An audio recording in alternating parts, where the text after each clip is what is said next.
আসসালামু আলাইকুম। প্রতিদিনের দৈনিক সংবাদপত্র থেকে সংগৃহীত গুরুত্বপূর্ণ সাম্প্রতিক সাধারণ জ্ঞান নিয়ে আয়োজিত রিসেন্ট জিকে প্রতিদিনে আপনাদের সকলকে স্বাগতম। আজকের প্রথম প্রশ্নটি হচ্ছে, বেগম রোকেয়া দিবস পালিত হয় কবে?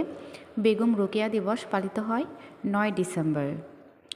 কোন দেশকে হারিয়ে অনূর্ধ্ব-19 এশিয়া কাপের ব্যাক টু ব্যাক চ্যাম্পিয়ন হয়েছে বাংলাদেশ? কোন দেশকে হারিয়ে অনূর্ধ্ব-19 এশিয়া কাপের ব্যাক টু ব্যাক চ্যাম্পিয়ন হয়েছে বাংলাদেশ? এটার উত্তর হবে ভারত।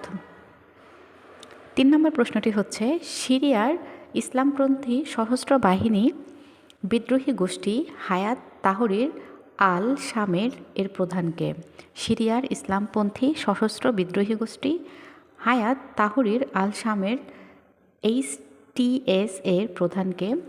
এটার উত্তর হবে হচ্ছে আবু মোহাম্মদ আল জুলানি। আবু মোহাম্মদ আল জুলানি। 4 নম্বর প্রশ্নটি হচ্ছে, সিরিয়ার আসাদ পরিবার কত বছর সিরিয়া শাসন করেছেন? এর উত্তর হবে হচ্ছে 53 বছর। 5 নম্বর প্রশ্নটি হচ্ছে, সিরিয়ার বাশার আল আসাদ সরকারের পতনের অভিযানে নেতৃত্ব দেওয়া ইসলামপন্থী সশস্ত্র বিদ্রোহী গোষ্ঠীর নাম কি? এটার উত্তর হবে হচ্ছে হায়াত তাহরির আল শামের।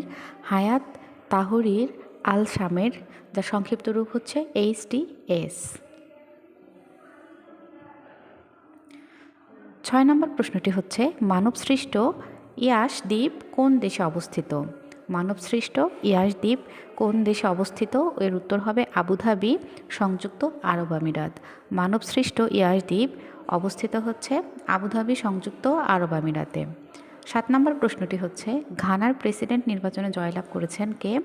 ঘানার প্রেসিডেন্ট নির্বাচনে জয়লাভ করেছেন সাবেক প্রেসিডেন্ট জন দ্রামানি মাহামা। জন দ্রামানি মাহামা। 8 নম্বর প্রশ্নটি হচ্ছে, দক্ষিণ কোরিয়ার প্রেসিডেন্টের নাম কি? দক্ষিণ কোরিয়ার প্রেসিডেন্টের নাম হচ্ছে Yoon Suk Yeol. Yoon Suk Yeol. দক্ষিণ কোরিয়ার প্রেসিডেন্টের নাম হচ্ছে ইউন সুক ইয়োল। ধন্যবাদ সকলকে। ভিডিওটি সম্পূর্ণ দেখার জন্য সকলকে ধন্যবাদ। এবং যদি ভিডিওটি আপনাদের ভালো লেগে থাকে তাহলে অবশ্যই চ্যানেলটি সাবস্ক্রাইব করবেন এবং লাইক, কমেন্ট, শেয়ার দিয়ে পাশেই থাকবেন।